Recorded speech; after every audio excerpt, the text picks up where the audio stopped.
Bueno, lo primero, el aula virtual, que ustedes tal vez están viendo en este minuto, ¿no?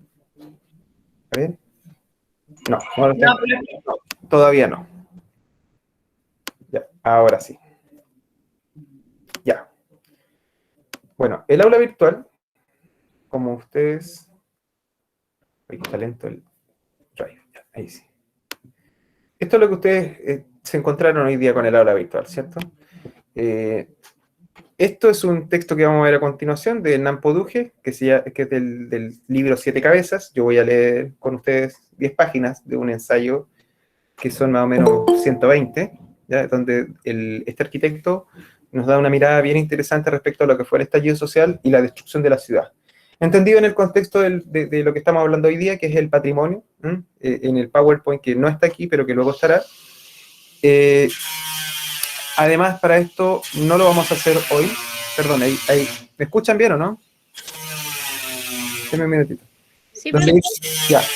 Es que yo tengo acá a un maestro trabajando, haciendo otra oficina en el contexto de la pandemia. Este texto de la profesora Damaris Collao, que se llama ¿Qué entendemos por matrimonio? Este texto va a estar, está disponible y sería muy bueno que lo pudieran leer de aquí a la próxima semana, porque vamos a trabajar con él en clases, ¿ya? Ya también hay otro texto que está acá que, no tiene el nombre, pero tocamos el link y vamos a llegar a él, que se refiere también a la discusión de cómo la calle se resignifica a partir de las intervenciones urbanas ocurridas después del estallido social. Y agregué aquí, me tomé una licencia, esto es voluntario, por favor, quiero que quede súper claro eso. Si vamos a hablar de patrimonio, yo decía, ¿qué película puede ilustrar muy bien esto? Y me acordé de Cinema Paradiso. Cinema Paradiso, una película del año 1988, ganadora de todos los premios habido y por haber en ese momento, y que, no sé, pregunto si alguien la ha visto, si alguien conoce Cinema Paradiso. ¿No? ¿Sí? ¿No? ¿Alguien la ha visto? No, profe, yo no. Ya. Una sugerencia, por favor, tener mucho papel tisú a mano cuando la vea porque va a llorar a moco tendido. Disculpen lo poco docto de mi comentario, pero en realidad es una película bellísima y yo solamente les voy a contar de qué se trata sin hacer adelantos o spoilers, como se les dice hoy. Se trata de un niño que vive con su padre se ha ido a la guerra, no ha vuelto de la Segunda Guerra Mundial. Entonces el contexto son como los años 50, y en el pueblo, en Sicilia, en la isla de Sicilia, hay una entretención que es el cine del pueblo. Y a este niño le gusta ir al cine a hablar con el cinematógrafo, el caballero que pone las películas, que es un analfabeto, pero que es un hombre muy culto, ¿ya? Se llama Alfredo. Entonces, la historia versa sobre la relación que él va teniendo con el cine y cómo el pueblo, en el fondo, el corazón del pueblo es el cine. Cuento rápidamente, en un momento el cine se incendia, ¿ya? Se quema completamente y se rompe un poco parte del quehacer diario de ese pueblo, porque el cine es el lugar donde la gente se conoce, donde los niños juegan, donde ocurren las separaciones, ¿ya? Y hay una figura muy interesante ahí que es el cura del pueblo, que el cura del pueblo, antes de ver cada película, antes de que sea exhibida, él la tiene que ver primero. Entonces él está con una campanita, y cuando hay una escena como, comillas, erótica, como un beso, él le toca la campanita y el caballero Alfredo, el cinematógrafo, le tiene que marcar esa parte para cortar la cinta, para que no aparezca en la película, ¿ya? Bueno, la historia es que el chico luego se va del pueblo, y el cine, bueno, entre tanto el cine se quema, después lo vuelven a reconstruir, ahí ocurre una situación muy, muy milagrosa para que se reconstruya el cine, y bueno, muestra un poco esta idea del patrimonio. Él después vuelve al pueblo, y finalmente el cine lo derriba, ¿ya? Porque van a construir otra cosa. Pero entre tanto,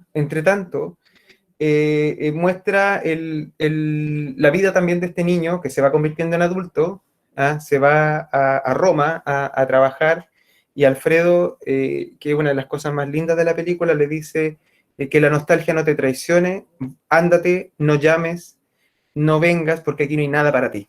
¿Mm? Y de hecho, él, no les voy a contar, solamente por una razón puede volver al pueblo. ¿Ya? Así que si quieren o tienen una tarde, bueno, muy ocupadas como todas, pero a lo mejor quieren un momento de relajo y de evadirse un poco y además conectarlo esto con lo que estamos viendo, les digo que es una experiencia ver esta película. Se lo digo súper en serio, es una experiencia verla. Es una debe ser, en mi humilde ranking personal, debe estar dentro de las 3 películas, de las 3 mejores películas que he visto. Y cada vez que veo el final, que el final en sí mismo es una obra de arte, lloro, lo confieso, lloro cuando lo veo.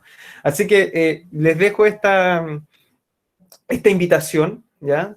Si alguien eventualmente la puede ver y podemos compartir algunas cosas en la próxima clase, nos va a ayudar a entender mejor el concepto de patrimonio, porque es un ejemplo muy claro el que muestra Cinema Paradiso, ¿ya? De cómo una ciudad o un pueblito le pone valor a algo y qué ocurre después con el tejido social cuando ya no lo tiene.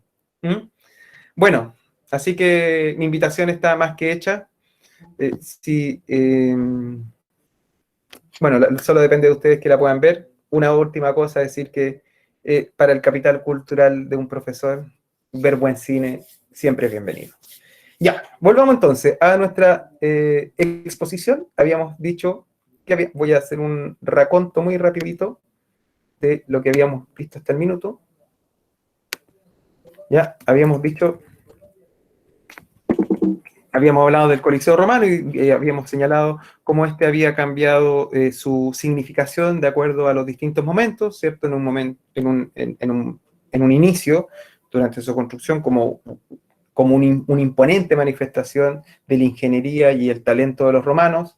Luego se convierte en una cantera donde los otros romanos, o los ciudadanos de Roma más bien, explotan y sacan de ahí sus recursos para construir otras cosas, ¿cierto? Se convierte en una cantera, como señalaba, y finalmente un papa, muy cerquita de ahí de Roma, ¿cierto? En el Vaticano mismo, a un par de kilómetros, decide que este lugar debe ser el centro de peregrinación final, donde se realiza el ritual del Vía Crucis en Semana Santa. Entonces, lo que es muy curioso, porque una religión como el catolicismo rescata un lugar pagano y se apropia de él en el buen sentido de la palabra y lo vuelve a poner en valor. ¿Mm? Hablamos de patrimonio natural, diciendo que es aquel que no hay intervención humana, y el patrimonio cultural, aquel donde hay intervención humana, y puede ser mediante patrimonio de carácter físico o también de carácter inmaterial, como las fiestas, los saberes hacer, etc. Hablamos también, dijimos que una forma de lograr patrimonio, o que se considere o se construya algo como patrimonio, es que la institucionalidad nomina y legitima algo y luego la sociedad civil lo acepta. Y el otro caso, no por ello menos ni más valioso, es cuando la sociedad civil promueve un lugar o una situación o una experiencia cultural y finalmente la institucionalidad lo reconoce, ¿ya? Para cualquiera sea el caso, habíamos dicho que era indispensable ir paso a paso por cada una de estas etapas, porque si nos saltábamos una de ellas o la contraveníamos, lo más probable es que no se lograra la patrimonialización. Entonces, hablamos de conocer algo. Si lo conoces, luego lo comprendes, lo respetas, lo valoras, te sensibilizas, y eso te obliga a cuidarlo, disfrutarlo, transmitirlo y patrimonializarlo, que evidentemente incluye es que ya es tuyo, porque te identificas con él. ¿Mm? Y de acuerdo a eso, en la UNESCO habíamos dicho que habían criterios. Uno de ellos era el genio creativo, otro era patrimonio cuando un elemento era testimonio de una tradición cultural. Yo le hablaba de los petroglifos que hay en el norte de Chile, por ejemplo, las piedras de Stone Age que están en Inglaterra, las pirámides de Egipto, el mismo Coliseo Romano, ¿cierto? Otras cosas como la singularidad y la excepcionalidad, que se puede parecer también al genio creativo, pero en este caso la singularidad y excepcionalidad no está solamente aquí en lo que está dentro del islote de Monte San Michel, sino lo que ocurre fuera, ¿cierto? Que es el fenómeno de las mareas. Hablamos también de asociación, que algunas cosas se convertían patrimoniables, o unos lugares se convertían patrimoniables a partir de algo que yo asociaba, por ejemplo, un producto cultural como una película, como el caso de Amélie, o este bus de el libro y posterior película Into the Wild, donde mucha gente iba a buscar este bus, porque le provocaba emoción todo el proceso de la lectura o haber visto la película, ¿cierto? Respecto a la historia de Christopher McCandless. Señalamos también que un elemento puede convertirse en patrimonio en la medida que una sociedad lo valore y lo active. Y llegamos hasta aquí. Llegamos hasta aquí. Esto corresponde a una experiencia de patrimonio y les voy a pedir que la miren con atención y luego la comentamos. Existe desde 1913 y la idea es que se mantenga congelado para siempre en esos años. Un palacio donde al menos 2 veces al mes hay fiestas de té, tertulias, noches de vals y donde además un staff completo personifica a distintos chilenos de esos años. El Palacio Larraín Mancheño quiere ser la sorpresa de este fin de semana del patrimonio cultural y ya mañana se puede visitar, tal como nos cuenta ahora María José Soto.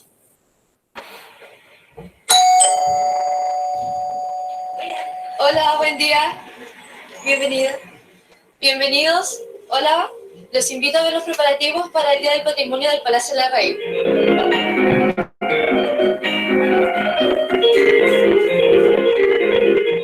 Cuesta creer que en Santiago hay gente que vive en un palacio, chilenos que arriendan dormitorios que ocuparon alguna vez los más elegantes señores y señoras de la aristocracia nacional. Ocurre, y mejor aún, viven en una escenografía congelada en el tiempo.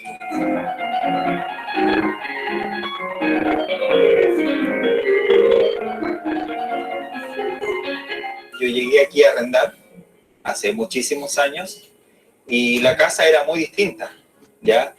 Y mi reflexión en ese momento fue cómo un lugar tan bello podía estar en unas condiciones tan olvidadas. De a poco y muy tímidamente, José Antonio Ilianovich comenzó a pintar primero su habitación, después el cielo, a construir muebles, a reparar pisos, y así el Palacio Larraín Mancheño fue nuevamente digno de llamarse así. Sí, yo traté de hacer un poco, aplicar esa magia de retroceder 100 años y transformarlo en lo que hoy día es, comprando los muebles, trayendo los tapices, armando toda esta fantasía, armando toda esta escenografía. Una que hace 3 años abrió sus puertas a los chilenos, primero con visitas guiadas, luego tardes de té, noches de vals, y así al ritmo pausado y lento de esas tertulias fueron llegando personajes del pasado, porque este staff es voluntario, ellos no viven aquí.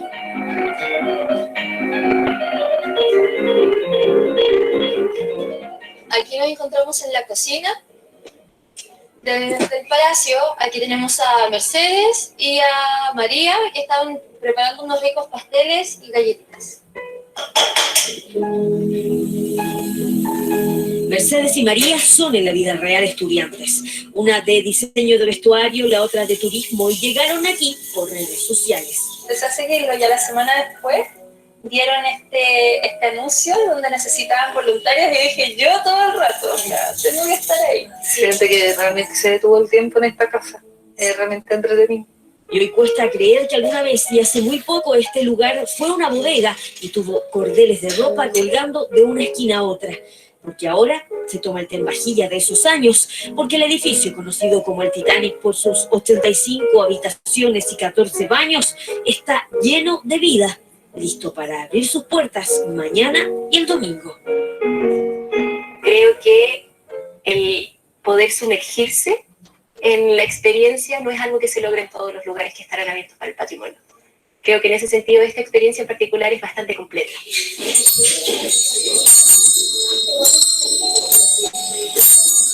En la esquina de Moneda y Cienfuegos hay un palacio declarado inmueble de conservación histórica, un viaje en el tiempo, un palacio que no es un museo, un lugar donde viven chilenos y que en un incansable y minucioso trabajo quiere contarnos cómo se vivía 100 años atrás.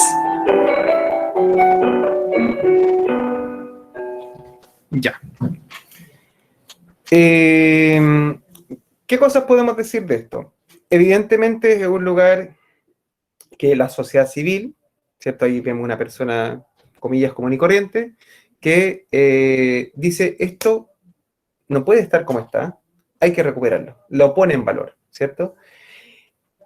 Y las personas que participan en este, como staff móvil de personas que juegan, entre comillas, pero no es no encuentro la palabra correcta, porque no es juega, no es algo tan frugal, no es tan simple, no es tan superficial, estoy siendo injusto cuando uso esa palabra. Cuando representan, tal vez podríamos decir, a estas comunidades que vive dentro, yo les quiero hacer una pregunta. ¿Qué características tienen estas personas? ¿Ah? ¿O qué requisitos tienen estas personas para participar de eso? ¿Ah? ¿Se acuerdan que nos hablaron un poquito de ellas? ¿Qué características tienen estas personas?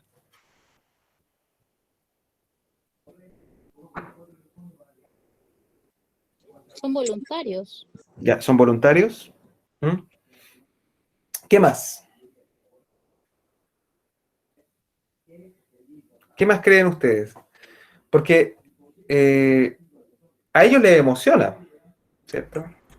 A ellos les emociona, pero a otros a lo mejor no les emocionaría. ¿Mm?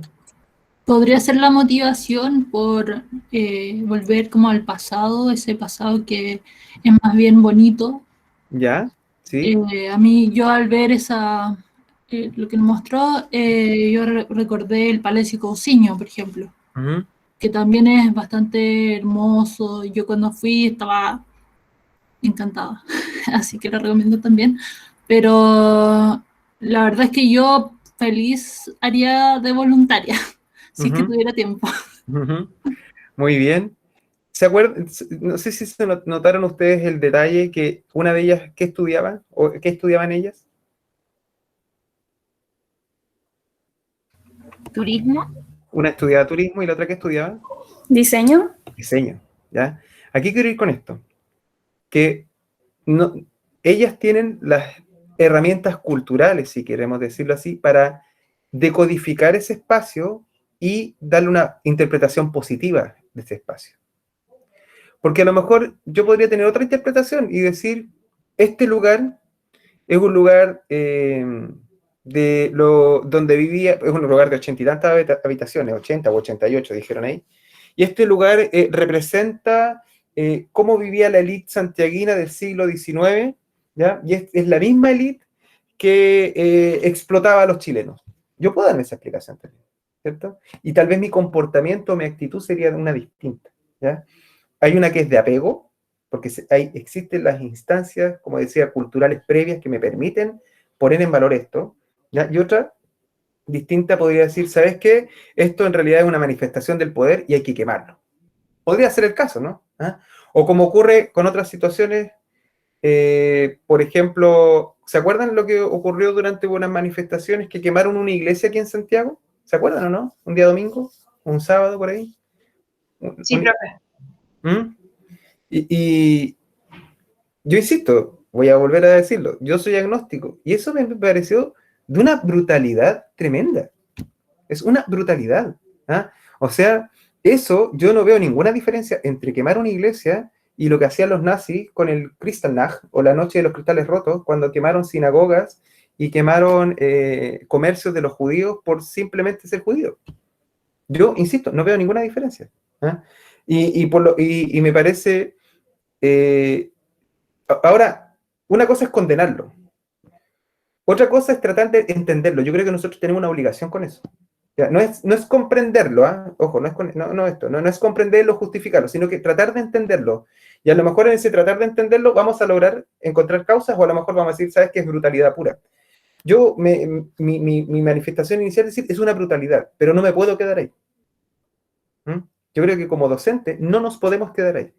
Porque es muy probable que... ¿Sí, Fernanda? Es como por lo que representa quizá, ¿no?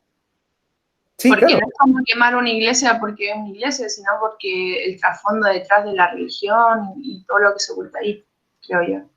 Claro, sí, no, estoy de acuerdo. Pero por ejemplo, para mí, que no soy una persona que comulga con una religión, yo tengo otros valores que también me hacen respetar esa religión. Por ejemplo, yo creo en un Estado laico, y ese Estado laico, como obligación, como misión, tiene que defender la libertad de culto. Y por lo tanto, cuando, o sea, si esto en vez de hacerlo como una iglesia, no sé, como la que se quemó en Santiago, que fue quemada en Santiago, se hace, no sé, contra un templo bahá'í, contra una iglesia mormona, insisto, creo que deben haber otras instancias donde tú puedas manifestar tu malestar con ellos, si es que los tienes, pero no puedes quemarlo. ¿Ah? Insisto en ello. Ahora, esto lo estoy diciendo porque a lo mejor yo tengo esas conjeturas en mi cabeza que me permiten decir esto. Y lo puedo incluso verbalizar. ¿Ya? Hay otro elemento que impide verbalizar, que es la rabia. La rabia no se verbaliza. La rabia es acción por la acción. Como decía Humberto Eco en las características del fascismo, ¿no? La acción por la acción. Y en sí hay un valor. No, vamos a hacer esto porque estamos enrabiados. Entonces, dicho eso, quiero que ahora veamos el texto del señor Poduje. Ojalá que lo hayan podido bajar. No sé si lo tienen a mano. ¿Ya? Yo igual lo voy a bajar y se lo voy a mostrar a ustedes para que lo podamos leer. ¿Ya? Y él hace una metáfora muy interesante y él habla de un monstruo de 7 cabezas. Yo voy a leer las páginas finales de este texto, que es como casi el epílogo, y él antes da muchos argumentos, muestra muchas fotografías de cómo quedan algunos lugares, pero esto funciona muy bien como resumen. Dice así: en un almuerzo con unos amigos laguistas quiere decir que son de la corriente de Ricardo Lagos, como concertacionistas, en noviembre, en pleno post-estallido social, escuché a uno de los comensales referirse a una columna que había publicado en el 2010 en un diario local en la que describía el riesgo que estábamos corriendo como país al no hacernos cargos de las demandas y frustraciones de la clase media que había surgido al alero de los gobiernos de la concertación. Esta salida del lugar común que comparaba el clima previo al estallido con una olla a presión o una bomba de tiempo. Decía que al mirar para el lado y no hacernos cargos del problema estábamos creando un monstruo que terminaría por devorarnos y que era necesario que las élites entendieran lo cerca que estábamos para que atinaran de una buena vez. Contó este relato con tanta emoción que su descripción de esta criatura me reconectó con lo que sentí cuando recorrí las estaciones destruidas del metro, los supermercados calcinados de Conchalí o esa alameda sin veredas. Quizá por mi formación como arquitecto tenía que darle una forma a esa sensación de dolor, pena y angustia de ver mi ciudad destruida, y este monstruo fue el embalaje perfecto para hacerlo. Cada manifestante o carabinero herido, cada incendio de un museo, cada nuevo ataque al metro hacía crecer esta criatura oscura que se posaba sobre el paisaje triste de Santiago. La imaginaba levantándose desde el ojo de Baquedano y extendiendo sus brazos por las avenidas que llegaban a los centros y nodos viales de Américo Vespucio que ardieron iluminando la periferia del Santiago invisible. El monstruo no crecía solamente por la desigualdad, como tantas veces se dijo. Su verdadero alimento era la indiferencia de nuestras élites ante los problemas urbanos y sociales que golpeaban al Santiago invisible desde mucho antes del 18 de octubre del 2019. Indiferencia con el Transantiago que humilló a millones y que siguió recibiendo recursos millonarios con las balas locas que mataban niños y que no eran cubiertas con el mismo interés ni atención que un portonazo en Vitacura, con el hacinamiento de los bloques de vivienda social, con las canchas de tierra y las plazas con juegos oxidados. Indiferencia, pero también complicidad de quienes sacaron réditos políticos y económicos de la violencia. Los que levantaron a las barras bravas a una categoría de héroes sociales, pese a que aterrorizaron a barrios completos, amenazaron a vecinos y alcaldes, con líderes que se pasean armados y con prontuario. Los que santificaron a estudiantes radicales que destruyeron el Instituto Nacional y lo transformaron en un ícono de la segregación, pese a haber ampliado las élites con capas de profesionales. Tampoco había una sola mano que controlara este monstruo, aunque hubo muchos que quisieron adjudicarse su control y paternidad, mientras que otros lo idealizaban anteponiendo sus sueños o sus prejuicios. Es el caso de los artistas, escritores y arquitectos que vieron en este estallido el desahogo de un pueblo oprimido que en medio de su furia tenía códigos y tradiciones. Pero ese monstruo noble nunca existió, ya que el real, ese que se activó en las zonas segregadas de Santiago, arrasó con memoriales de derechos humanos de Lo Prado con la misma fuerza con que descabezó estatuas de los conquistadores en el Parque Bustamante, profanó tumbas de izquierdas y derechas, quemó el Museo de Violeta Parra y los libros del Café Literario con el mismo fuego que calcinó sucursales de bancos y aplastó con sus enormes pies supermercados de grandes cadenas y pequeños negocios de barrio.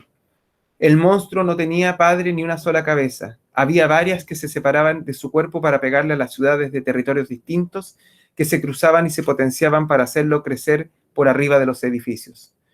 No cabe duda que la primera cabeza estaba conformada por todas las zonas ocupadas de la periferia segregada, que era la parte más oculta del Santiago invisible y que explotó en cadena en octubre, juntando fuegos que hace más de 10 años estaban generando muertos y delitos hasta armar una enorme hoguera que se desató sobre el Metro Primero y luego sobre supermercados, locales comerciales, edificios públicos y comisarías. Pero no fue esa primera cabeza la que despertó al monstruo. Esa se incubó en los liceos emblemáticos, donde los secundarios gozaron de fama y fortuna en la Revolución Pingüina de 2006, lograron escaños en el Parlamento en la revuelta del 2011, y esta vez quisieron superar a sus predecesores cambiando todo el modelo a punta de patadas y bombazos. Son los estudiantes radicalizados que amenazaron a los apoderados, lanzaron benzina a sus profesores, ensayaron por años evasiones al metro y se disfrazaron con overoles blancos para lanzar bombas incendiarias en plena vía pública. Esta segunda cabeza fue la más activa de la crisis. Le dio origen con las evasiones masivas, le continuó con el boicot a la PSU en enero de 2020 y luego de unas merecidas vacaciones en febrero, regresó recargada en marzo para amenazar con nuevas evasiones que quiebren una ciudad agotada de tanto odio y violencia. La cabeza más fuerte, en el sentido de la fuerza física o la violencia, del monstruo han sido las barras bravas sin lugar a dudas. Denostadas por años y refugiadas en estadios o en piños urbanos, las barras vivieron momentos de gloria en esta crisis. Sus integrantes fueron condecorados como héroes sociales por políticos y agrupaciones que los usaron como tropas de la primera línea, el invento más grotesco para justificar la violencia. Las barras se abrazaron junto a Baquedano con sus lienzos y salieron en postales, calendarios y poleras que honraban la nueva, comillas, dignidad que se estaba armando en la Alameda. Fueron usados y también desechados, y hoy deambulan en la Plaza Baquedano buscando esa gloria que les prometieron y que jamás se encontrarán en las galerías de los estadios. ¿Y quiénes endiosaron a las bandas, los estudiantes radicales y las barras bravas? ¿Quiénes los usaron como carne de cañón para jugar a sus guerras? Esos fueron los políticos que quisieron aprovechar el estallido para empujar una agenda que fueron incapaces de conquistar en las urnas y con los votos. Esta es la cuarta cabeza del monstruo, una cabeza pequeña y aviejada que susurraba al oído con las más fuertes lo que tenían que hacer. La cabeza del Partido Comunista de buena parte del la cabeza del Partido Comunista, de buena parte del Frente Amplio y de algunos partidos de la vieja nueva mayoría que se subieron tarde a la refriega y que siempre cabalgaron por el medio. Esta cuarta cabeza nunca tuvo contemplación con nadie ni nada, salvo con la ciudad moderna donde viven y estudian. Ahí el monstruo solo asomó sus manos en un par de disturbios y en caravanas de ciclistas que se pasaron un poco de rosca con su superioridad moral. Pero no fue mucho más que eso. Nunca se quemó un parque o una plaza, tampoco los museos ni las galerías de arte. El metro siguió funcionando como siempre y los cafés se llenaban de personas que analizaban el devenir del país que sufría los embates más duros del monstruo. La enferma calma que sentía cada vez que volvía de mis caminatas y entraba a esa ciudad protegida donde vivían quienes más réditos sacaron de la violencia. Al tiro, chicos. Vamos a ver.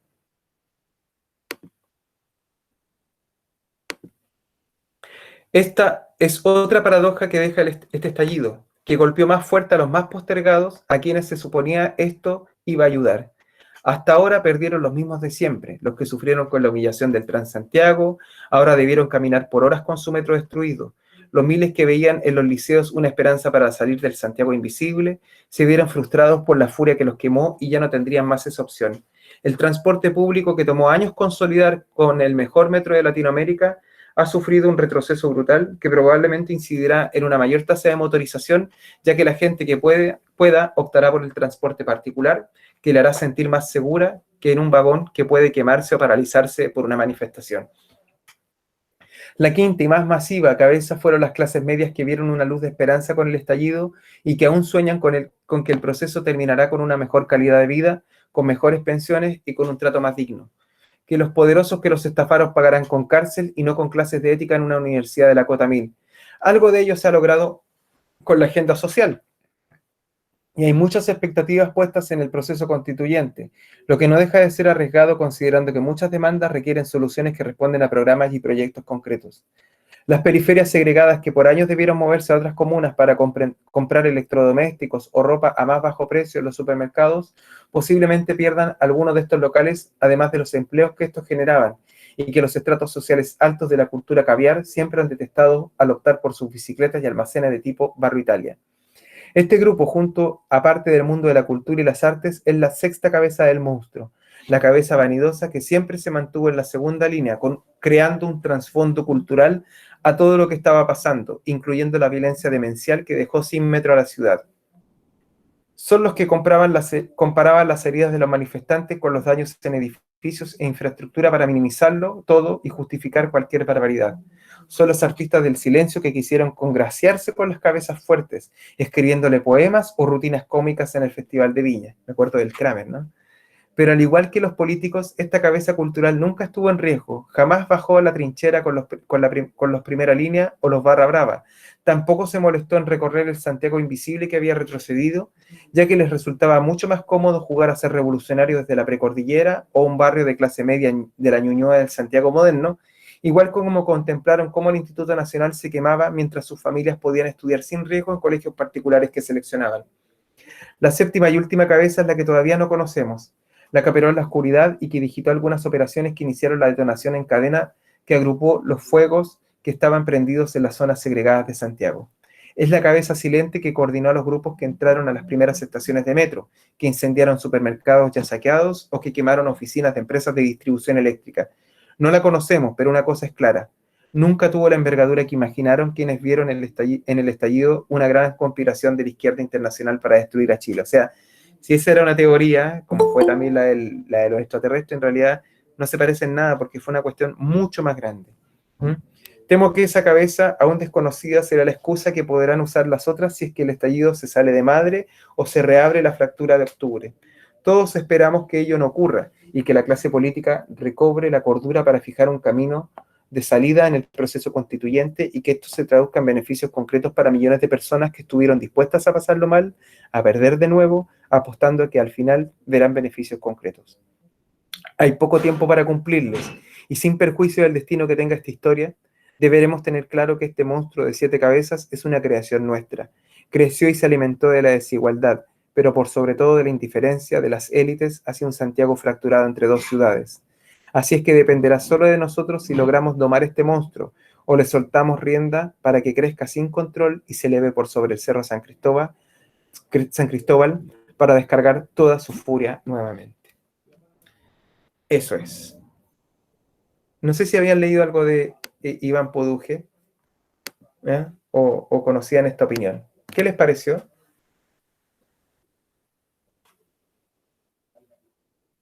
Es un texto bien jugado, bien arriesgado. Hace acusaciones bien concretas a clases sociales, partidos políticos, pero también a la indiferencia, a la élite. No sé, ¿qué opinan? ¿Están de acuerdo con él? ¿Sí, no, más o menos? ¿En esto sí, en esto no? ¿Por qué el profesor se le ocurre mostrarle esto si estamos hablando de patrimonio?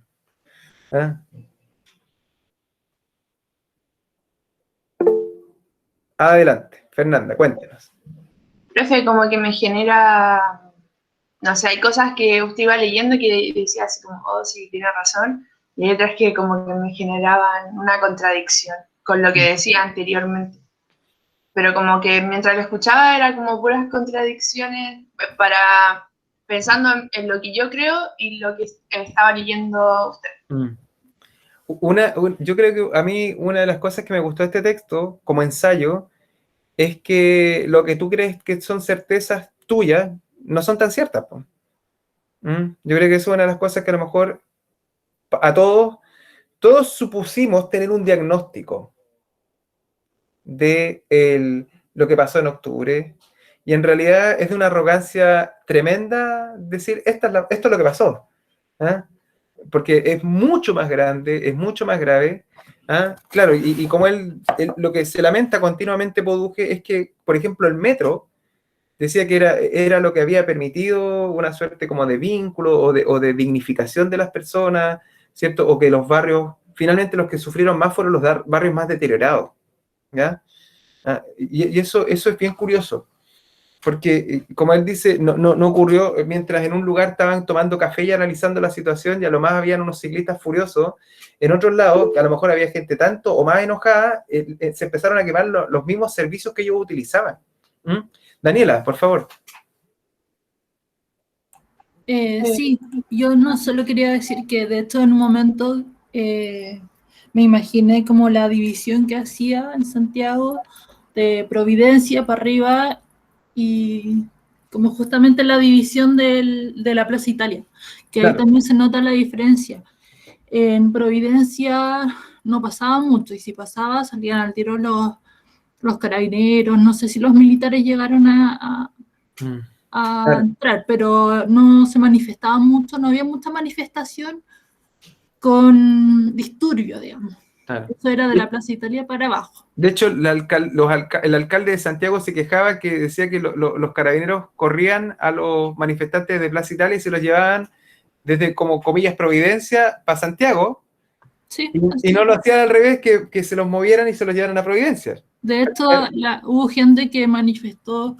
Yo vivo cerca de escuela militar, acá en Santiago, y cuando la gente se estaba manifestando a favor también, los militares salieron. Sí, pues, sí me acuerdo, Cuando con las los tanquetas. ciclistas, sí. ¿Se acuerdan de esa imagen con las tanquetas en Las Condes? Sí. ¿Condes? Entonces, ¿es el mismo país? Sí. Y los militares haciendo una línea por Avenida Apoquindo, me parece, ¿no? Puede ser Apoquindo ¿Puede ser por Apoquindo? Y van las tanquetas atrás y la gente, van corriendo a la gente, pero no tirándole disparos ni nada de No, eso. nada de eso. No, pero caminando, ¿no? Y corriendo a la gente. Sí, de hecho los ciclistas cuando también bajaron también por una calle de Las Condes, venían los carabineros vigilándolos, pero claro, nada de disturbio. Claro, no confrontándolos derechamente. No. Entonces, yo quiero ir a la siguiente pregunta, y una pregunta que tiene muchas respuestas. ¿Por qué en un lugar se quema todo y por qué en otro lugar no se quema nada? ¿Profe? Yo acá en Valpo, yo vivo en Valpo, yo lo vi como un tema de también el tipo de municipio, como acá estaba Charp, se dejaba muchas veces, yo estuve involucrada mucho en las marchas, ahí presente, y al final tampoco había un resguardo a cuidar el patrimonio de la ciudad. O sea, era como ya que ¿Por parte de los ciudadanos? ni de los ciudadanos, ni de, tampoco de los carabineros y los militares, y al final era Chipe como libre. dejar chipe libre, y claro, lo que decía un poco la Dani me hizo recordar lo que pasó con Reñaca. O sea, déjenla embarrar en Valparaíso, da lo mismo, en Viña del Mar también, pero en menor medida, pero a Reñaca no entren. Eso igual como que te genera la duda de decir, ¿realmente les molesta que hagamos esto? ¿Les molesta que hagamos Claro, esto? pero eso, lo que tú dices, yo lo dividiría en dos cosas. Una cosa es la acción que realiza el manifestante y una segunda acción es la respuesta que tiene la policía, ¿cierto? Yo me quiero olvidar en este minuto de la policía un minuto, porque es la segunda etapa. La primera etapa es el manifestante, porque hay un manifestante que quema en un lugar y hay un manifestante que a lo mejor está en otro lugar y no quema. Esa es mi pregunta. ¿Por qué creen ustedes que pasa ese fenómeno? Aquí hay libertad de especulación, de hipótesis. ¿Ah? Yo tengo una, pero es una nomás, es la mía. ¿Ah? Pero yo creo que está vinculada con el patrimonio y con el arraigo, ¿sí? Yo creo que se puede ver como la rabia, ¿no? Porque son distintos como tipos de personas y la rabia es distinta.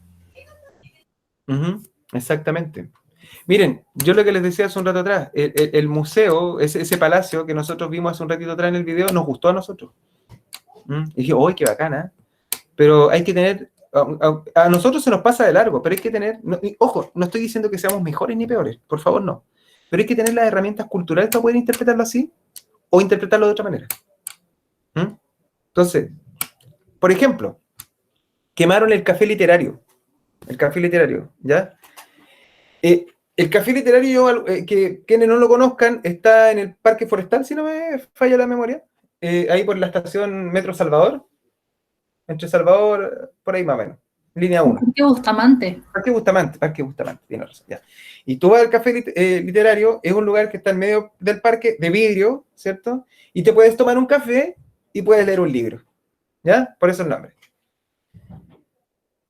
Y yo alguna vez pasé por ahí y dije, uy, qué bonito esto, ya voy a ir a tomar un café, tenía un poquito de tiempo, a lo mejor no mucho, no sé si me tomé el café completo, pero fui y, uy, bacán la experiencia. Ya, pues. Pero hay que tener lucas para entrar. Y hay que tener, y no, por algo tan simple como un café, ¿eh? Ojo, no olvidarlo, no se nos puede olvidar. Hay gente que no se puede tomar un café. O habemos muchos que durante mucho tiempo nunca nos pudimos tomar un café. ¿Eh? Yo les cuento a mis hijos, por ejemplo, decirles y recordarles siempre, ¿saben, chiquillos? Con mi esposa, que ustedes conocen, chiquillos, nuestros papás nunca nos sacaron a comer afuera, porque era un lujo. ¿Ya? Entonces, bajo esa misma perspectiva, yo podría decir, bueno, yo no voy a quemar el café literario porque yo conozco el café literario. Lo mismo que les decía con el ejemplo de Isidora Goyenechea, esta calle del lujo que uno se siente como chancho en misa. ¿Eh? A lo mejor hay gente que puede sentirse como chancho en misa, que ve a otras personas entrar, pueden parecer como así como muy snob, liberales, que se toman un café, ¿cierto? Hablemos un poquito de formación ciudadana. ¿Tú qué piensas? ¿Eh? ¿Qué te parece? Me explico, ¿no? Entonces, tiene que ver con una cuestión de vínculo. Tú no puedes proteger aquello que no quieres.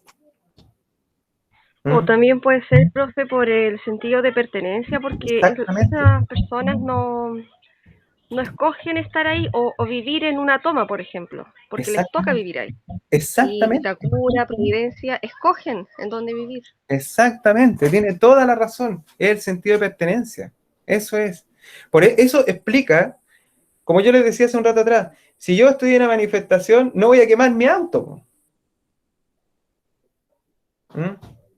Bueno, si quiero hacer una manifestación violenta, estoy hablando, hagamos escándalo, ya, vamos a quemar un auto, pero el mío no. Es un poco lo mismo. Entonces, pero ¿qué pasa con los bienes públicos? ¿Qué pasa con los bienes públicos? Con la ciudad. A lo mejor te están sintiendo que la ciudad no te pertenece. O que la ciudad te trata mal. O que la ciudad tiene un comportamiento distinto para unos y para otros. Todo, por favor, nada está escrito en piedra porque lo estoy diciendo yo. Solamente estoy especulando, estoy elucubrando para tratar de buscar una explicación a algo que puede ser inexplicable. Pero creo que es un ejercicio académico necesario. Porque uno podría hacer lo mismo, por ejemplo, cuando yo, no sé, pues, voy por un lugar y veo murales del Colo-Colo, de la Chile, y yo digo, oye, la cuestión fea. Pero a lo mejor el tipo que lo hizo, los tipos que lo hicieron se sienten súper orgullosos de lo que hicieron. Profe, eso mismo estaba comentando yo en el chat sobre las barras bravas. Yo igual viajo harto por el Wander y conozco a harta gente, y mi hermano es colocolino así también a morir, ha viajado harto y somos como bien metidos en la onda de las barras. Y en verdad, como esto no es de ahora el estallido social, que las barras bravas vayan a pelear con los carabineros, es de años, la mala viene hace mucho tiempo. El Wander con los carabineros tiene una relación pésima, por eso le digo, entonces como que eso que mencionaba el autor para mí como que no siento que esta gente de las barras bravas fueron a representar a algún partido político, más que nada fueron porque les gusta ir a combatir contra los carabineros. Sí, pero lo que él sugiere es que las otras personas vieron o trataron de glorificar a las barras bravas. Las barras bravas fueron a hacer el negocio de siempre. Pero claro, otras personas lo intentaron glorificar. Intentaron ponerlo en un estatus distinto, tal vez, del que a lo mejor muchos de ellos no persiguen. A lo mejor, o a lo mejor sí, no lo sé. Pero claro, hay una, como él decía, una segunda línea, donde a lo mejor estamos muchos de nosotros, donde a lo mejor hay gente que se emocionó y decía, creo que haber visto a un comentarista deportivo y dijo, bueno, así es como queremos ver a las barras bravas, unidas. Decía, oye, pero tipo, no olvides quiénes son, como relaciones con el narcotráfico, le tira los fuegos artificiales a los vecinos no pueden denunciarlo, están muertos de miedo, ¿ya? Entonces, claro, y en el fondo el barra brava la Barra Brava es una construcción de una comunidad autónoma.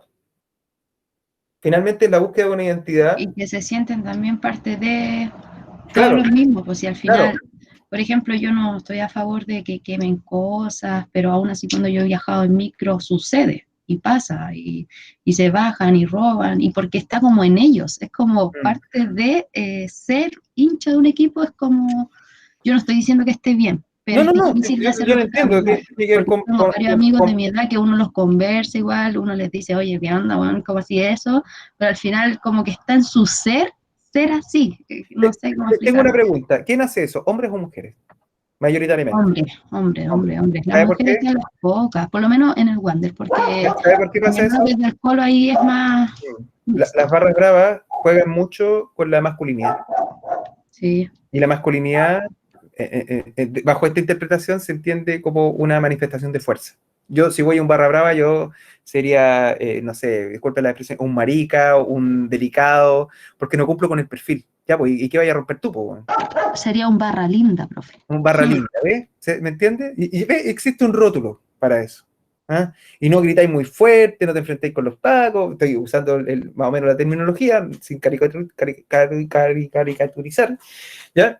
Pero en el fondo tiene que ver con una... Bueno, hay un texto muy bueno que yo lo recomiendo que se llama La nueva violencia urbana en América Latina, y muestra que el síndrome de la violencia urbana, para dar, mire, un dato nomás, que esto es un texto del año 2010 más o menos, si lo pueden buscar por ahí, dice que año a año, bueno, con pandemia dejémoslo de lado, pero cada año en América Latina mueren más personas por violencia urbana, por robo, cosas de ese tipo, ¿ya? Asaltos, ajustes de cuentas. Ha muerto más gente en América Latina en un año que en la guerra de Afganistán. ¿Y quiénes son los que más mueren? Hombres, jóvenes entre 15 y 35 años y de barrios marginales. ¿Ya? Y que uno de los mitos es que la delincuencia o las manifestaciones violentas no afectan a los más ricos, sino que es violencia ejercida de pobres contra otros pobres. ¿Ya? O sea, claro, aparece el portonazo y tiene mucha repercusión, y como yo les decía en otra oportunidad, hay gente que se dice, ¡uy, qué tan terrible los portonazos! Y no tienes ni portón ni tienes ni auto, pero tienes miedo igual. No es un libro, se llama, la nueva violencia urbana en América Latina. Es un estudio. Lo escribí con minúscula, disculpen, ¿ya? Y dice, yo creo que los enfrentamientos también se dan por la tremenda discriminación que sufrimos mucho de vestir una camiseta de fútbol. Sí, totalmente. Pero como decía, si esto es una suerte de aldea, de tribu urbana, es un grupo. Y cuando tú empiezas a construir otro grupo es porque a lo mejor tienes... A todos nos gusta... A ver. A todos nos gusta formar parte de algo. Una familia, un colectivo, un grupo de compañeros, ¿cierto? Imagínense, están todos los compañeros reunidos, hacen una fiesta y usted no lo invita. ¿Cómo se sentiría? Imagínense. Vamos a hacer un carrete, ya, pero le llegó a todos el WhatsApp, el mensaje, y usted no le llegó. ¿Ya? Y después se enteró que no le llegó, que hubo una tremenda fiesta, la pasaron súper bien, bailaron arriba de las mesas, todo. ¿Ya? Bueno, post pandemia, por supuesto, y con mascarilla. ¿Ya? Y usted se enteró el día lunes cuando llegó, ya no se acabó la pandemia, ¿ya? ¿Cómo se va a sentir? Entonces, no sé, pues no quiero justificarlo, pero a lo mejor ya eso explica, bueno, le voy a ir a romper el auto al organizador. Es un poco esa misma lógica. Y aquí, como creo que lo dice muy bien Poduje, es la fractura social, es la indiferencia. Es la indiferencia. ¿Qué podemos hacer ante ello? Bueno, a lo mejor poner en valor el patrimonio que tienen las personas cerca de ellos, ¿ya? No necesariamente ir a considerar como patrimonio exclusivamente aquello que es ese palacio maravilloso del siglo XIX que vimos en el video. A lo mejor, ¿qué puede ser considerado patrimonio o patrimonizable? Por ejemplo, la panadería donde yo voy a comprar el pan, ¿ya? El barrio donde vivo, ¿ya? Y ese es un ejercicio de amor por lo local.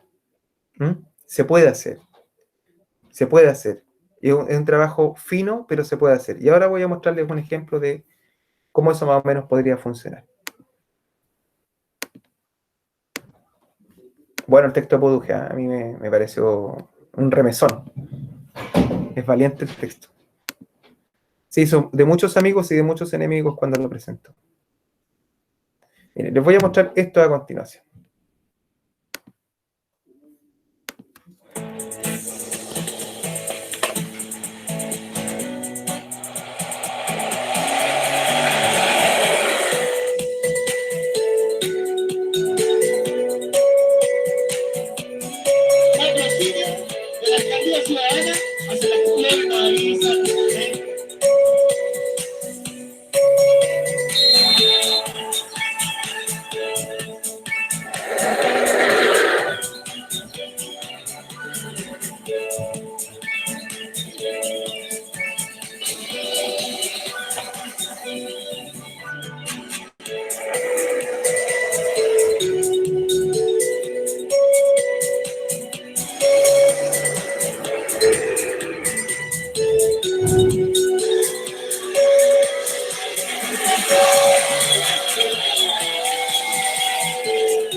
Ya. ¿Conocen estas cosas que vieron recién o no? ¿Estos vehículos? Yo sí. También hicieron uno así en Cerro Mariposa y en Barrio O'Higgins, Rock One. Que son los carretones, pero como que Los hoy en día no se carretones. juega mucho, ¿Ah? pero hoy en día no se juega mucho eso, No. ¿no? Pero mis papás me cuentan que antes era como la sensación de los cerros. Eso es, exactamente. Los carretones, o también conocidas las carreras de chanchas, le decían. ¿Ya? Y los carretones, claro, mi papá también jugaba a esto. Jugaba harto porque en realidad, de hecho, no es que el niño tuviera un carretón, el carretón era una suerte como de juguete colectivo, como los Judas, tenía que construirse entre todos. ¿Ya? Y lo bonito de esto es que, bueno, era un juguete, el juguete de los pobres. ¿Eh? Hecho con los rodamientos usados o en desuso de los camiones, que se usan para ruedas. El sistema de freno son 2 pedazos de neumático cortado donde tú pones las pies para que no se te quemen las zapatillas o zapatos, o a pata pelada, mi papá me decía. ¿Ah? Y el carretón hecho con retazos de madera o de pallet, ¿cierto? ¿Ya? Bueno, a ver, ¿por qué quiero poner este ejemplo? Es un ejemplo nomás, que pero más o menos para explicar o ilustrar cómo funciona el concepto de identidad. Primero, esto de los carretones, es difícil que lo puedas hacer en Viña, salvo en los cerros. Pero Valparaíso es un lugar de cerro, entonces es un juguete muy representativo de Valparaíso. ¿Mm? Imagínate, no sé, pues jugar a los carretones en el plan. Pues, no pasa nada, pues, más aburrido que jugar a los carretones en el plan. Entonces, eso es lo primero, ya tiene un vínculo con el lugar, con la historia del lugar. Segundo, restituye una tradición que estuvo más o menos perdida y que todavía está vigente. O sea, el carretón todavía sigue funcionando en el mercado cardonal, en las ferias, ¿cierto? Que, por ejemplo, para quienes viven en Valparaíso, la Feria de Avenida Argentina es parte, o sea, un día sábado sin feria en la Avenida Argentina, algo pasó, o estamos en pandemia, porque tú no te lo imaginas así.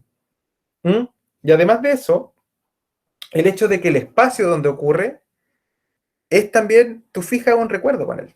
¿Ah? Fija un vínculo, y esa es la palabra, un vínculo. ¿Ah? Entonces, por ejemplo, mi papá, que tiene ya 70 y muchos, cuando ya mi papá está en esta etapa de que está repitiendo, me cuenta 1000 veces la misma historia y yo tengo que prestar la oreja, como si fuera la primera vez. ¿Ah? El viejo lindo, ¿no? Entonces vamos subiendo por la avenida, bueno, por Acevedo, y me dice, no, aquí, porque él vivió en Acevedo, ahí en el Cerro Barón, lo ilustro porque había una compañera que recién nos comentó que decía, no, por aquí hacíamos las carreras y me cuenta la historia de siempre, que se le rompió una vez la pata y que siguió corriendo y le da un tinte heroico, ¿ya? Pero el punto es que ese espacio no es para mí una calle. Es solo una calle. Pero para él tiene un montón de otras dimensiones. Entonces, lo mismo pasa con si otros elementos pueden ser patrimonizables. Por ejemplo, las animitas. ¿Mm? Las animitas, hay un fenómeno cultural que ocurre ahí, alrededor de la animita. ¿Ah? No sé, o estas leyendas urbanas, los espacios, hay que intentar apropiarse de ellos. Por ejemplo, el centro de Valparaíso, si nosotros lo hubiésemos contado a la gente que la calle Serrano fue la primera calle comercial de América Latina, tal vez no estarían destruyéndola. Si supieran que calle Condel fue el primer centro neurálgico económico de Chile, tal vez, claro, porque hoy día, no lo digo con desdén, pero sí lo digo un poco, hoy día son puras tiendas de importadoras chinas. Pero si supieran el valor histórico que tenía y que tiene, tal vez no hubiesen tenido ese comportamiento. ¿Ya? A lo mejor sí, a lo mejor son, pero yo insisto, yo creo que ocurren dos fenómenos. Una cosa es ponerle valor al lugar o al fenómeno cultural que tú quieres valorar, y lo segundo es tener las herramientas o no para valorarlo. ¿Ya? E insisto en esto, cuando tú tienes una población tan marginada, porque es así, no lo puede interpretar como yo se lo estoy diciendo ahora, es porque no se lo dimos. No se lo dimos, no se lo explicamos. ¿Eh? No lo compartimos. El otro día leí, les recomiendo otra lectura, muy cortita. En el The Clinic, online, hay una entrevista a la rectora de la Universidad Metropolitana de Ciencia de la Educación, que es una mujer muy humilde en su origen y que se hizo noticia porque su hijo puso en un Twitter que felicitaba a su madre, que ella había vendido cuando estaba en la... Crió a 2 hijos, estuvo vendiendo helado en las micros para estudiar, y bueno, después se fue a hacer un doctorado a Bélgica y hoy día es la flamante rectora de la Universidad Metropolitana de Ciencia y la Educación. Y ella cuando hace la entrevista, si lo pueden buscar por ahí después y léanlo, es una cosa muy bonita, ella es, creo que educadora básica además. Ella dice una cuestión una frase que a mí me gustó mucho, dice... el principal problema de la pobreza no son solamente los recursos, es la falta de experiencias. Es que hay experiencias que se te privan. Entonces, y yo decía, sí, pues es como yo les comentaba hace un rato atrás, el café literario. Porque no pudiste entrar. ¿Ah? No sé, yo insisto en esto, es como que si tú fueras, si todos tus vecinos de tu barrio fueran invitados a un cumpleaños y a ti no te invitaron. Yo creo que eso pasa mucho en este país. Yo, miren, para contarles una sola anécdota que me pasó hace muchos años atrás y que hoy día la miro con simpatía, pero la viví con angustia en un minuto. Cuando llegué a Francia por primera vez, después, todo pasó en un día. A mis 23 años, la primera vez que tomaba un avión, porque nunca había tenido plata para tomar un avión. Nunca. ¿Ya? Y me tomé un avión porque me gané una beca. ¿Ya? Y el mismo día que tomo el avión, llego a París, pido una Coca-Cola en francés, nadie me entiende. Imagínense mi nivel de mi francés, un Coca-Cola y nadie me entendió ni una. El mismo día, rápido, así, muy, muy apurado, 2 horas después, 3 horas después, bajarme y tomar el tren bala. Un tren bala, si yo con suerte tomaba el que iba aquí a Quilpué, ya el metro en Santiago me perdía. Tren bala, ¿ya? Y en ese tren bala íbamos a la misma ciudad 2 chilenos, pues entonces íbamos juntos. Y una cuestión que nos llamó mucho la atención es que teníamos que dejar nuestras maletas. Y las maletas no era solamente... Iba nuestra vida ahí. Por los próximos meses o años, iba toda nuestra vida en las maletas. Y nosotros, y ahí ahora decimos... Lo conversábamos, puta que somos guasos, ¿no? Pero es una cuestión por experiencia. Entonces, entre un vagón y otro, allá en Francia, tú dejas tu maleta. Dejas tu maleta ahí. Y tú incluso puedes estar 3 vagones más allá, y tú dejaste tu maleta ahí, en un acto de confianza insólito para nosotros. Entonces, yo creo que los restos de los pasajeros pensaban que nosotros teníamos cistitis, porque con la excusa de ir al baño íbamos a mirar si estaba la maleta. Y a cada rato cuando paraba el tren en una estación, es aquí, no es aquí todavía. Perdidos, además, sin cachar dónde teníamos que bajarnos, pero cada vez que paraba el bus, oye, anda a echarle toda una mirada a la maleta, entonces el coso y iba el otro. ¿Ya? ¿Qué quiero ir con esto? ¿Qué quiero decir con esto? Que me sentí como bicho raro, sí, pues. No tenía la experiencia, por supuesto. Y mi conducta fue de pánico. O de amenaza continua. Claro, después el segundo viaje fue más relajado y después para adelante ya caché que nunca me van a robar la maleta porque entre otras cosas, como soy latinoamericano, pueden creer que hasta tengo drogas que nadie se la va a llevar.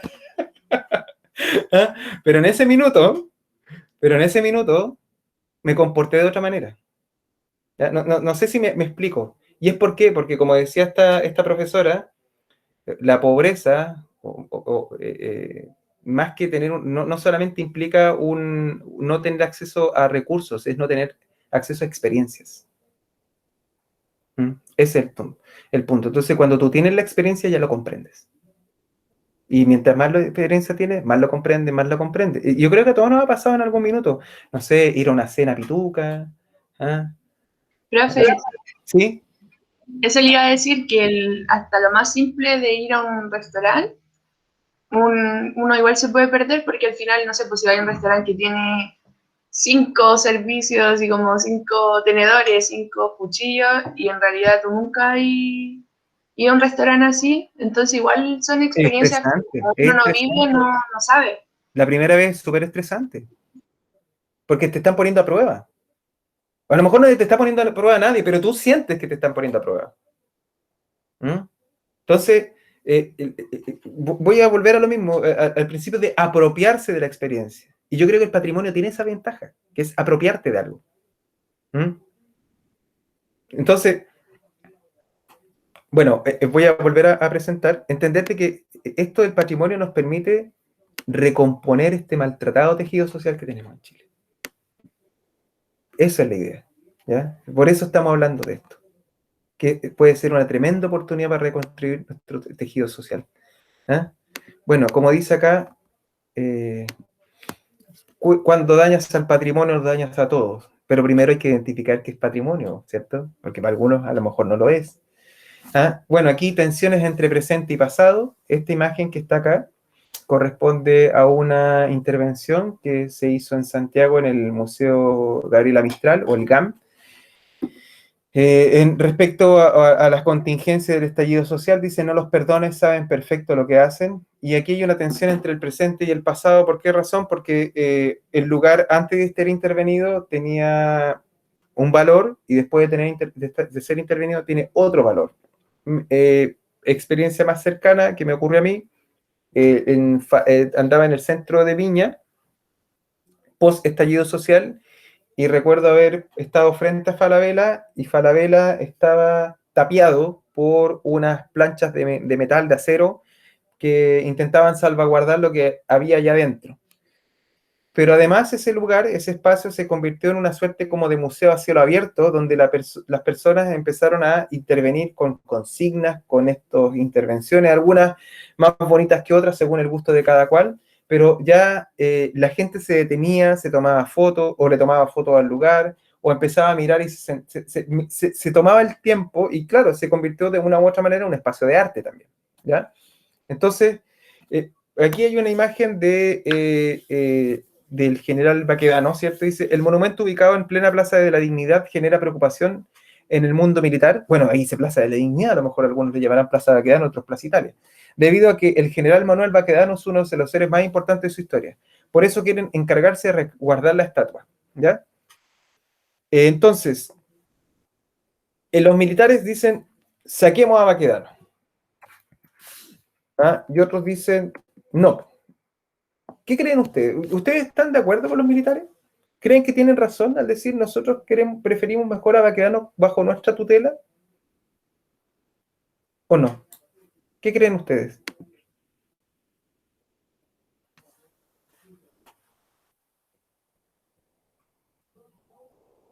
Al Baquedano le han pintado más. Cada vez que pasan lo pintan, ¿cierto? Ahora, lo que sí, yo a la pintura que más le tengo miedo, debo decirlo, es cuando la pintan los militares, porque la factura no sé cuán cara va a salir. Porque no son muy cautelosos con los recursos públicos, que digamos. Es que yo creo que igual es el tema, y lo otro yo no sé en realidad, pero igual uno tiene como los militares, la dictadura, tiene como esa mirada. Yo no sé en realidad qué fue lo que hizo Baquedano, que terminó como siendo ignorante en ese tema. Claro. Algo está ahí, y si lo rayan a cada rato, y si insisten en volverlo a poner y todo eso, quizás sea mejor que lo saquen y pongan algo más actual. Claro. Algo que... La pregunta es, claro, la pregunta es, ¿qué significa Baquedano para los que se suben arriba de él? Y otra pregunta es, ¿qué significa Baquedano para el mundo militar y para la historia de Chile? Que al final es como, para ellos sí es como algo importante. Pero Bueno, quizás sí, pues. el que se sube arriba no tiene nada de importante. Y yo lo pongo al revés. ¿Ustedes se imaginan el estallido social sin Baquedano? ¿No? Sí. Porque parece que también es importante. Pues. Nos faltarían memes.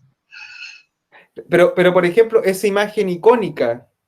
Y supongamos que yo soy el alcalde de Santiago y digo, ¿saben qué? Yo quiero retirar a Baquedano porque incentiva las manifestaciones violentas. Y se va a Baquedano. ¿De qué me pueden acusar?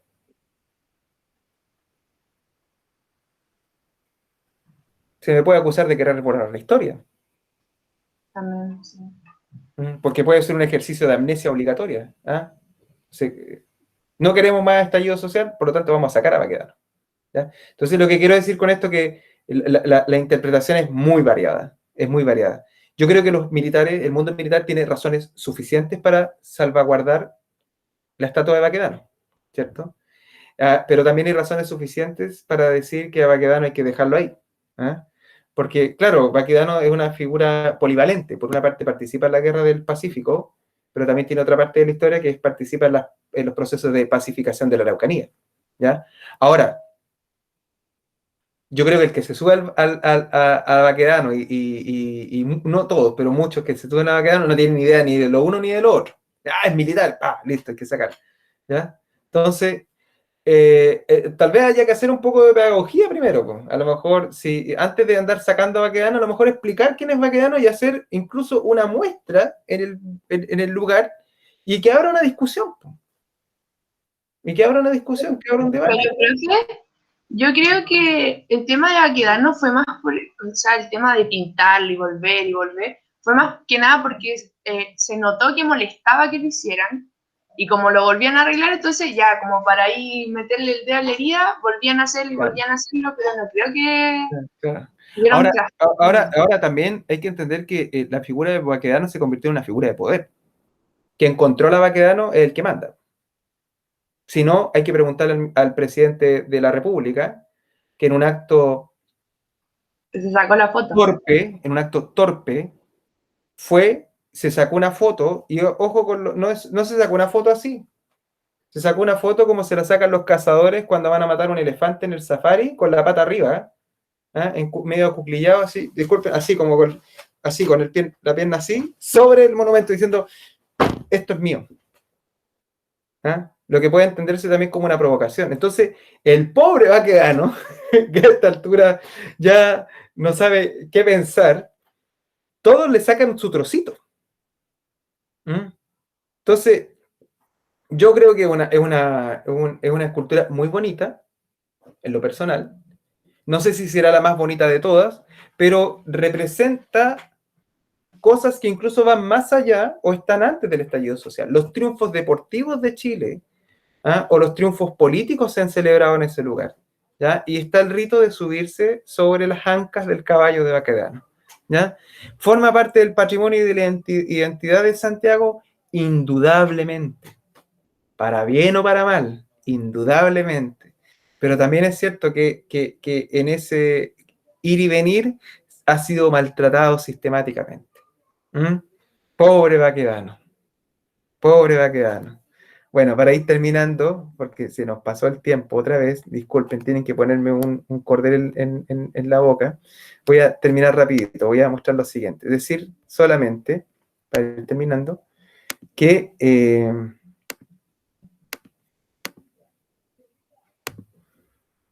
aquí está. Decir solamente que esto. Bueno, que obviamente hay que repensar, redefinir y ajustar el concepto de patrimonio. Primero, es cierto que existen bienes que tienen valor. Hay también, es cierto que también las personas pueden tener contacto con los bienes, pero lo más importante es que se establece una relación entre las personas y los bienes a los que conceden valor y por lo tanto hay vínculos. Eso es lo más importante, vínculos. Cuando alguien se sube al pobre vaquedano, lo está usando, no necesariamente tiene un vínculo, tiene una relación de afecto. ¿Ah? No sé si me explico, a lo mejor más bien una cuestión de poder, no sé si lo entiende como patrimonio. Y aquí, para determinar, decir que lo que es patrimonio puede ser extensible, puede ser transferible a otras circunstancias.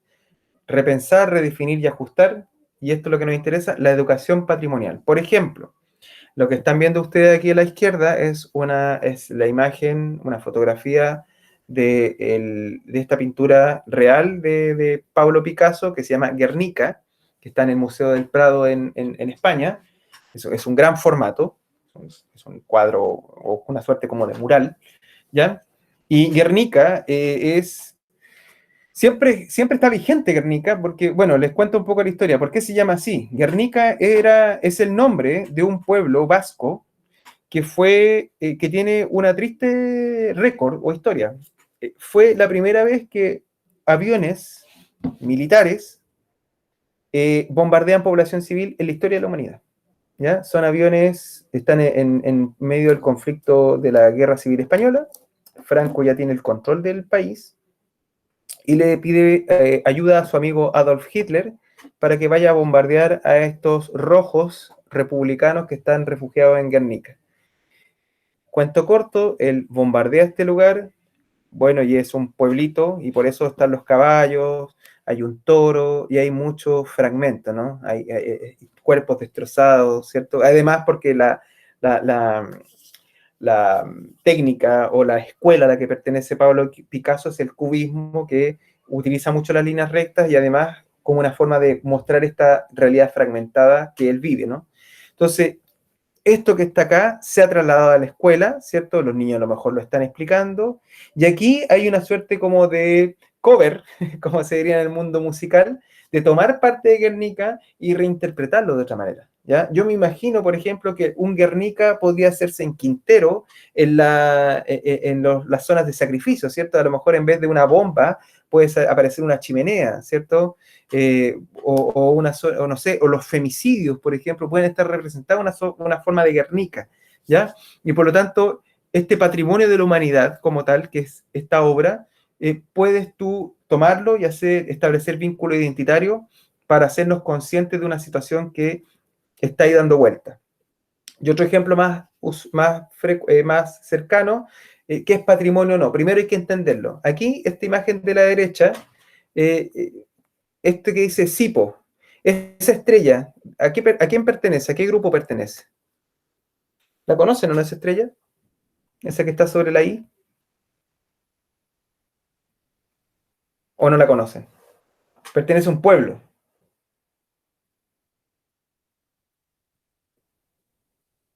¿No? ¿A la una? ¿A las dos? ¿Al agua? Ya. Es de los mapuches. ¿Ya? Y aquí, los colores, ¿con qué lo recuerdan ustedes? ¿Lo vinculan a algo, este arco iris? Con la campaña del no. La campaña del no, efectivamente. Pero como es un nuevo referéndum, la campaña del no fue muy importante, permitió el cambio de dictadura a la democracia. Esto yo a lo mejor no quiero sobreinterpretar, pero esto cuando dice SIPO, utiliza la misma tipografía del no, pero esta vez sí, ¿cierto? Y es SIPO. Entonces, dándonos a entender de que esto de la nueva constitución, una cuestión, o este momento, es tanto o más importante que la campaña del no.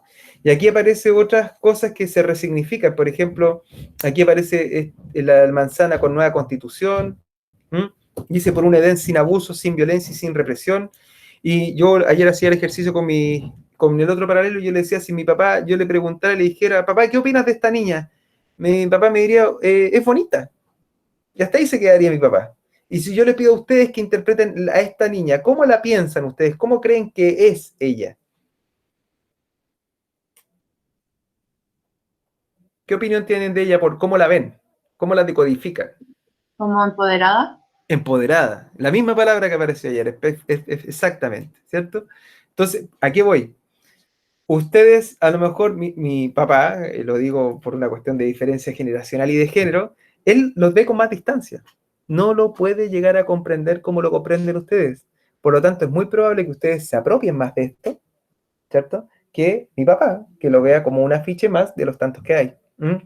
Y aquí, de hecho, aparece otra imagen que la tomé de un diario francés porque quería mostrar esto como fenómeno con la atención que le despierta al mundo. Dice, aquí lo voy a traducir, el perro símbolo de las manifestaciones se pega en todos lados en el centro de Santiago, ¿ya? Incluso a veces bajo el nombre del Santo Negro Matapacos. ¿Ah? Y aquí aparece el perro Matapacos, ¿cierto? Con su pañoleta, ¿cierto? Ahí como una suerte de santo por las alas, esto haciendo referencia a lo que es como la cultura más clásica, ¿cierto? Que cuando hay algo bello aparecen los querubines, estos angelitos gordos. Y la pregunta misma que hice en algún momento, creo, de por qué un perro callejero resulta tan representativo para una manifestación como lo que ocurrió en octubre del año pasado. ¿Por qué un perro? ¿Como común? ¿Ya? Es un perro común, es un quiltro, ¿cierto? Es un quiltro. Los perros quiltros son de raza, ¿no? ¿O no? No. ¿Ah? Kill Terrier le dicen, ¿no? Son un perro mestizo, como nosotros. Por eso, son mestizos como nosotros. ¿Ah? O como la mayoría de nosotros, somos mestizos, somos un pueblo mestizo, que ha renegado de su herencia indígena, pero mestizo al fin y al cabo. El chileno promedio lo digo en el buen sentido de la palabra, 50% aproximadamente, gana 400 lucas o menos. Así de brutal. ¿Se acuerda que vimos la calculadora de la desigualdad y desmitificamos esta idea de la clase media, ¿cierto? Y sobre todo después de que cuando la gente postuló al bono clase media se dio cuenta que no era clase media.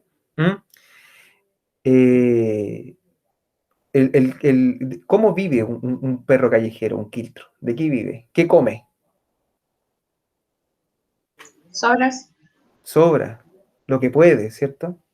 Entonces, si se dan cuenta, del perro matapaco se hicieron estatuas, se hicieron, ¿cómo se llama? Chapitas. Estos parches yo lo he visto pegados en las mochilas de la gente, ¿ya? El otro día vi una mascarilla con el perro matapaco, ¿ya? Entonces, es un proceso de apropiación. ¿Es probable que el perro matapaco sea parte del patrimonio? Sí. No sé si llegará a formar parte del escudo nacional. Alguna de esas sí. Yo creo que tenemos harto perro callejero para hacerlo, como el animal nacional. Pero no hay, puede ser súper impredecible esto, porque los tiempos son distintos y cada tiempo tiene sus propias lógicas, pero en el fondo estas intervenciones lo que hicieron fue apropiarse de la calle, ¿ya? Y eso es una cuestión que es bien histórica en general, en el mundo contemporáneo, que los medios de comunicación funcionan para un grupo político y económico, y eso es histórico y no solamente en Chile. ¿Qué le queda a la gente común y corriente? La calle. Y además de la calle hoy día, el internet, las redes sociales y los memes, ¿ya? Estos son memes gigantes, ¿ya? Son memes gigantes. Y los memes gigantes cumplen una función muy parecida a lo que hizo la Iglesia Católica cuando la gente era analfabeta y se hicieron los vitrales, ¿cierto? En la iglesia. ¿Se acuerdan o no? ¿O no han oído hablar de eso? ¿De cuál era el sentido de los vitrales en la iglesia? ¿Ah? Como la gente no sabía leer, representaban la pasión de Cristo y el paso de ser una persona, comillas, común y corriente a convertirse a quien es, a través de imágenes. Y a lo mejor esto también está haciendo un poquito lo mismo, ¿ya? ¿Se pueden convertir en patrimonio? No lo sé, pero tal vez el día del mañana algunas de esas sí. Aquí, por ejemplo, veo esta imagen de Víctor Jara, yo creo que forma parte del inconsciente colectivo ya de los chilenos. Yo veo esto y digo, Víctor Jara. Puede ser que al perro matapaco le pase algo más o menos parecido y que a los espacios que formaron parte o fueron escenario de la revuelta sean considerados de la misma manera. Pero lo importante es considerar otro elemento que también forma parte de esta tensión de si es patrimonio o no es patrimonio. El olvido. y van a existir, si bien instancias por instaurar o por recuperar ciertos espacios, también van a existir fuerzas que van a tratar de hacer lo posible por literalmente borrarlos, como ocurrió en el Museo Gabriela Mistral, que con una suerte de asombro y shock, de un día para otro todo lo que estaba ahí intervenido fue pintado, y luego algunos artistas, porque aquí no solamente hay gente común y corriente, hay artistas que hicieron los más prolijos, que lo volvieron a instalar. Pero insisto, una discusión súper abierta, pero, y lo hicieron en el GAM, no lo hicieron en La Moneda. ¿Por qué el GAM? Porque el GAM es el museo, un museo que tiene una historia también, ¿ya? Y de hecho forma parte de otra época de Chile donde se suponía que íbamos a vivir todos más juntos o más unidos. Bien, entonces, más identidad, más memoria, como el patrimonio debe construirse como construcción social, no es lo mismo valorar que ignorar. Y la pregunta que dejamos pendiente para la próxima clase, ¿cuál es la misión de la escuela en la protección y promoción del patrimonio en el contexto de la globalización? Porque eso es algo que hoy día también tenemos que considerar. Gran parte de nuestras conductas culturales pasan por consumos que hacemos en el extranjero. Por ejemplo, es mucho más probable que el hincha del Wander hoy día se entusiasme o grite más o tan fuerte con un gol del Manchester City o el Manchester United que con su propio equipo. ¿Por qué razón? Porque los consumos, o por ejemplo ver personas, la otra vez apareció una encuesta que decía que el equipo más famoso o más grande en Chile era el Colo-Colo, o el que tenía más seguidores, el segundo era la Universidad de Chile y el tercero era el Barcelona. Cuando estaba Alexis Sánchez jugando en el Barcelona, ¿ya? Entonces, ¿qué quiero decir con esto? Que va a haber una tensión extra, que es un poco lo que hablábamos del Judas también, ¿cierto? Que muchas cosas o conductas locales han tendido a verse amenazadas por prácticas más globalizadas, ¿ah? Y por lo tanto se han dejado de hacer. Bien, pues, muchísimas gracias, disculpen mi extensión en el tiempo, yo al menos me entretuve mucho con sus intervenciones, espero no haberlo aburrido, así que muchísimas gracias, esto es para largo y vuelvo a insistir en mi sugerencia, si pueden ver Cinema Paradiso, dense ese regalito. Si pueden, yo sé que están tapadísimos, pero siempre hay momentos para darse un regalito. Pero recuerde, mucho papel tisú, lágrimas para los ojos porque se va a quedar agua, hidrátese con todo lo que va a llorar, sobre todo la parte final, en serio. Y ojalá que alguien diga el lunes, o perdón, la próxima semana, el martes, profe, la vi, ¿por qué me hizo esto, profe? ¿Ya? Muchísimas gracias. Un beso y un abrazo a todos. Que estén muy, muy bien y que tengan una linda... Dígame. La Antonieta preguntó por el chat, que dice que no sabe si lo dijo, pero ¿para cuándo iba a quedar el taller? Que era para esta semana. Para esta semana, yo lo voy a dejar abierto hasta el domingo, ¿ya? Lo voy a dejar abierto hasta el domingo, porque dije yo que era la semana del 7, ¿cierto? Que es esta semana, ¿ya? Así que para que ustedes se organicen, está abierto toda esta semana, porque hay un grupo que está el lunes y otro grupo que está el martes, y me pareció injusto que a uno lo obligara el lunes y otro el martes, así que está abierto hasta el día domingo. Profe, pero estamos esta semana con marcha blanca. ¿Están cómo? Con marcha blanca, no nos pueden hacer ya, perfecto. Esa información yo no la manejaba. Si es así, no tengo problema y lo muevo, pero si alguien quiere entregarlo antes y quiere hacerlo, no hay problema, no lo voy a rechazar, ¿ya? Va a estar abierto, eso quiero decir, va a estar abierto, ¿ya? Así que no se preocupen por eso. Muchas gracias por la aclaración, ¿ya? Profe, Ya, pues, ¿sí? Profe, disculpe, usted le escribió a la Connie que no había podido ver nuestra cápsula. Sí. Ya la abrí el link y se la mandé por WhatsApp. Perfecto, muchísimas gracias. Muchas gracias, Pamela, muchas gracias. Ya pues, ahora sí, que estén muy bien. Chao, chao, que tengan una linda semana.